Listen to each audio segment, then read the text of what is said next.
Yat Eshe Joel Begay Yinshe. My name is Joel. I am originally from New Mexico. I am Navajo, and this summer I had the opportunity to investigate breast cancer screening mammography adherence among American Indian women in the Great Plains area. So before I jump into my research, I wanted to explain why I participated in this program. So as mentioned, I'm an enrolled member of the Navajo Nation. I went to Colorado College, graduated in 2014 with a degree in biochemistry, and then following college, I worked as a medical assistant for 2 years in a dermatology clinic which specialized in the diagnosis and treatment of skin cancer. And then at that point, I knew I wanted to become an MD, MPH. So currently I'm working towards that goal, and I'm a graduate student at the University of Michigan School of Public Health pursuing an MPH in hospital and molecular epidemiology with a certificate in healthcare infection and prevention. And so this particular program is very niche towards infectious disease, which is great. I'm very interested in infectious disease, but I also wanted to grow professionally and learn more about the field of public health and epidemiology. And so this particular program would allow me to give back to a special population that I find dear to my heart and my identity, which is Indian country, and more specifically, women of Indian country.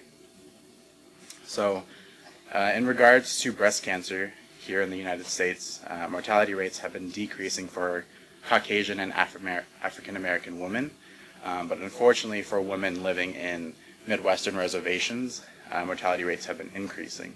And as a result, breast cancer is a leading cause of death for American Indian and Alaska Native women, and they are more likely than their counterparts to be diagnosed with late-stage breast cancer. Additionally, living in a rural, remote area makes it difficult for these women to receive regular mammograms. And so when we talk about an American Indian woman, or just American Indians in general, we want to talk about the healthcare system and as it relates to the specific population. And so the U.S. government created this program called the Indian Health Service, which is, again, sponsored by the federal government, and it serves 566 federally recognized tribes. That's important to remember, is that these are federally recognized tribes. There are over 300 other American Indian tribes that are not federally recognized. But what the IHS does is that it provides comprehensive, culturally competent healthcare services. And so what we see here is that with IHS, these reservations or these tribes are throughout the U.S., and so they've divided it into different areas. And what we'll focus on here is the Great Plains, which is that little beige area to the left of the red. So this here is the Great Plains area, Badlands National Park in South Dakota. As you can see, it's pretty desolate, remote. And the Great Plains Area Indian Health Service, which is a subdivision of IHS, serves approximately 122,000 American Indians over 19, or using 19 different service units or healthcare facilities, which are shown on the right side. Those are a few photos. These include Flandreau, Lower Brule, Standing Rock, Turtle Mountain, and many more. So one thing to keep in mind about these service units is that these are, again, comprehensive healthcare facilities, and so a lot of them are geared towards primary care and preventive medicine. Unfortunately, they don't have the opportunity for specialists to see these patients. And so, for example, like radiologists. And so that's another reason why breast cancer mortality rates are so high, is just access to healthcare or access to specialists. And so the IHS and Great Plains Indian Health Service collaborated to create an intervention known as the Mobile Women's Health Unit. So what this Mobile Health Unit does is exactly what it sounds like, is travel throughout the Great Plains area and provide healthcare services. And what's great is that this mobile unit has partnered with the University of Michigan to provide these services. And so beginning in March 2006, the health unit has started to provide mammograms to these women across 16 different American Indian reservations, and the Great Plains area is defined as North Dakota, South Dakota, Nebraska, and Iowa. And each state has a varying number of reservations from 1 to 8. And so what the Mobile Women's Health Unit does is travel throughout the Great Plains area and provides mammograms to the woman. And so as they provide these screenings, they ideally and theoretically provide these screenings to women over the age of 40 years old free of charge. And so once these images are taken, then these images are sent to the University of Michigan, where physicians like Dr. Rubidoux, who is my mentor for the program or for the summer, she's able to read the images, and then she returns the findings or the interpretation back to the mobile health unit, generally within the hour, within the patient being seen, to give them their results. And then they also provide a screening recommendation. And that recommendation is generally off of, or goes by the American College of Radiology, known as BIRADS, which is a standard recommendation of 1 to 2 years. And that's generally a standard for a patient who is screened, which means they have no symptoms of lymph nodes or palpation or anything of the sort. And then based on that, the patient may be referred to a local health unit, tribal health facility, or regional healthcare facility for further treatment. And so with this mobile unit, up to 1,000 women may be screened annually. And since this mobile unit has been in implementation since 2006, there's tons of data, which is great. Unfortunately, the statistics haven't been available until Emily Wren, who is an alum of the program, undertook that responsibility. And what she was able to find was that from 2007 to 2009, majority of women at first presentation to the health unit had not had mammograms in the previous 2 years, which was lower screening adherence compared to the national rates. So my question was, what are the trends for today? So this is a little outdated. So as mentioned, the objectives of my study was to describe the performance of the mobile unit, particularly 2014 to 2016, to determine if breast cancer screening adherence has improved. Additionally, we want to describe the screening trends for American Indian women living in the Great Plains area and discuss potential mechanisms of improvement. And so the way I collected my data was through the mobile health unit. So we were tribal IRB approved, and by working with the mobile health unit, they gave us a patient list of women who had been seen in 2014, 15, and in 16. And so since there was a partnership with the health unit or the mobile unit with the University of Michigan, for example, Dr. Rubidoux had to develop a medical chart, and that was often in the university medical chart known as my chart. And so we were able to cross-reference the two lists, and I was able to collect my data from there. So once I achieved access to my chart, I extracted the date of most recent mammogram, their age, and then the date of the last prior mammogram. And then I wanted to expand on my research and investigate how personal history and family history of breast cancer influence screening adherence. And then statistical analysis was just used with SAS standard. And so here are some preliminary results. We started with 2016, which is the most comprehensive, most complete year. So what we saw was that 544 woman was screened in the year 2016, and that age range is from 30 to 87 years old, which is interesting because, as mentioned, the health unit was supposed to provide screenings to women over the age of 40. So the average age in 2016 was 56 years old. And then what we also saw was that a little over 30% of women received their first mammogram, which is known as their baseline, which means that the reciprocal, about almost 70% of the women in 2016 had a prior mammogram. And what that means is just they had a prior mammogram at some point, which doesn't necessarily mean like within the past 2 years. It could be 5 years ago, 10 years ago, however long. And so what we want to do is investigate adherence. And so what we do, or what we define adherence by a prior mammogram occurring 1 to 2 years before their most recent mammogram.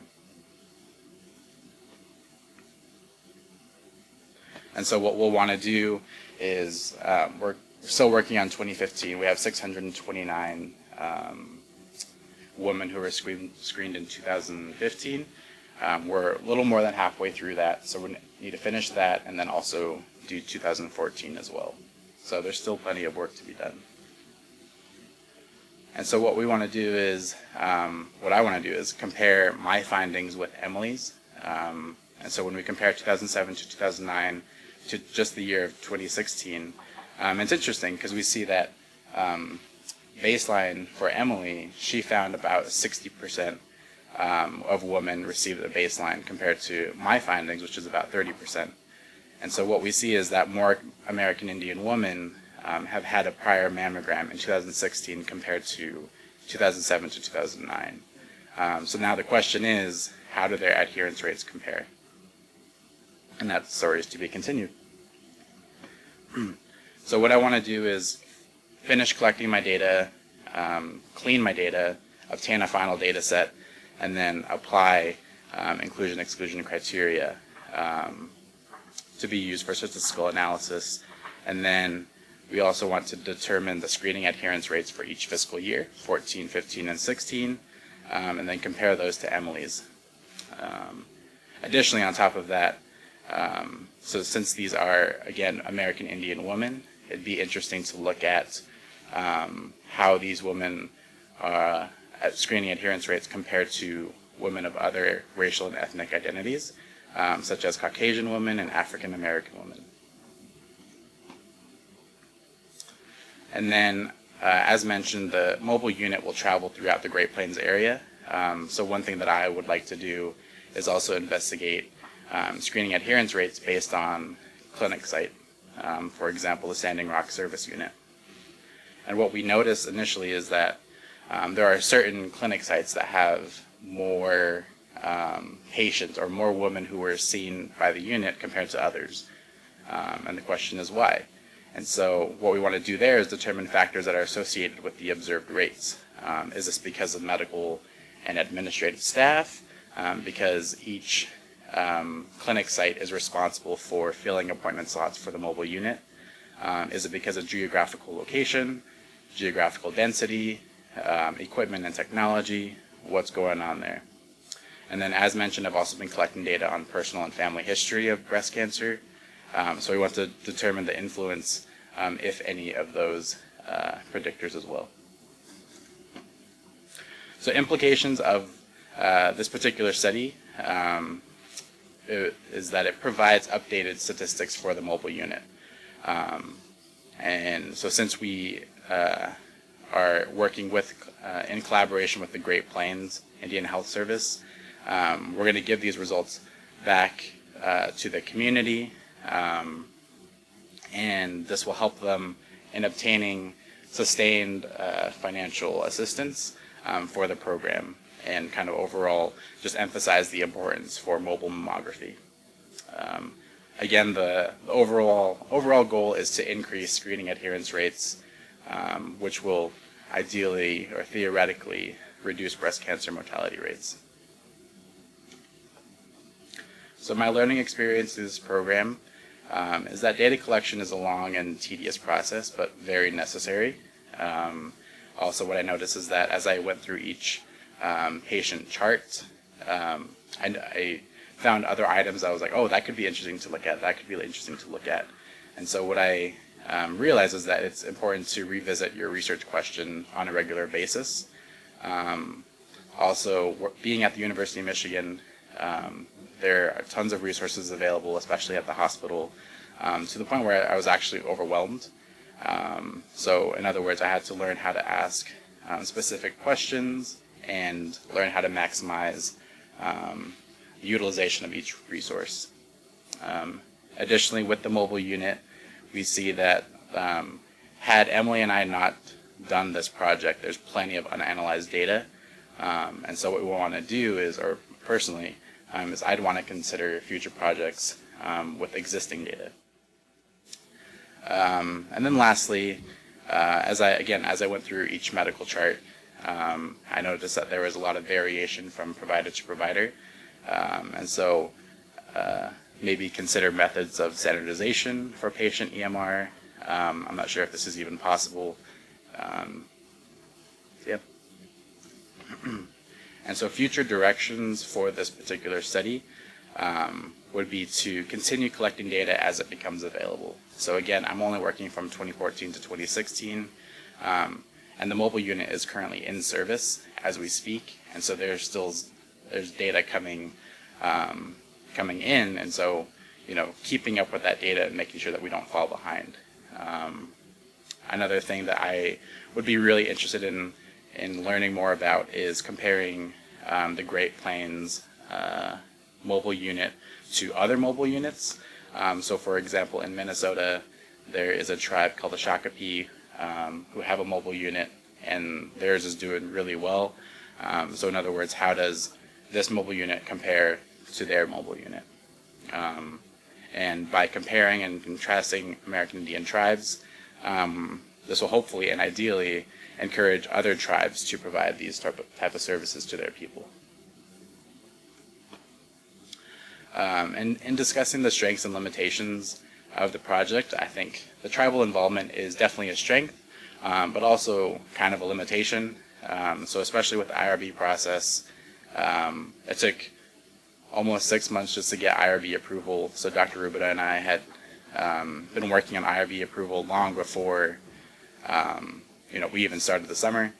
But that being said, IRB process, there is a reason for that, because historically American Indians have lost trust in scientists because of sharing data and whatnot. So I understand the need for IRB approval, but also in terms of working with the tribe, and it has been great.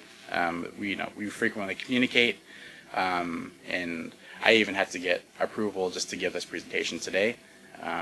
Which is very interesting, and that took about a month and a half to get approval. But another limitation in this particular project was that because each clinic site was responsible for filling those appointment slots, some clinic sites weren't able to. So, for example, in 2015, the schedule for the mobile unit was not the same as 2017 because they weren't able to fill all appointment slots, and so it just didn't make sense for the mobile unit to use gas and money and resources to go to that site when it could be better utilized elsewhere. Additionally, with my chart, there was a small patient list, and then again, as mentioned, there was variation among the providers. And what I've noticed is that at the University of Michigan, radiologists now use dictation or a microphone to fill out their charts, and dictation can sometimes lead to typos and errors or misunderstanding. Required me to decipher what they were trying to say. And then additionally, since I was interested in mammograms, I also had to look at their individual images, and so not all of the images would load, or they take forever to load in my chart, and that was just for 2016. We're still collecting data on 2015 and 14, and it's taking just as long, if not longer. And then to find out personal and family history of breast cancer, we need to look at the original patient intake form, and that requires for the form to be scanned, and they're not always scanned. So my immediate next steps for this project is that Dr. Rubidoux and I are considering revising the IRB to include 2017 data, which means that we would like to extend and continue this project into the next academic year, which is great and exciting. Then we also want to consider presenting these findings to or at science conferences that are geared towards minority health and health disparities. These include the Association of American Indian Physicians and the American Indian Cancer Foundation. And then personally, I'll graduate next April with the MPH, and as mentioned, I'm an aspiring MD MPH, so I've already submitted my med school application and working on my secondaries, so hopefully I'll be starting med school next summer. Again, the ultimate goal is to become a health professional and give back to Indian country by practicing preventive medicine. So first of all, I'd like to say thank you to the Indian Health Service and the Great Plains Indian Health Service and the mobile unit for granting us access to their data, because without them, this project wouldn't exist.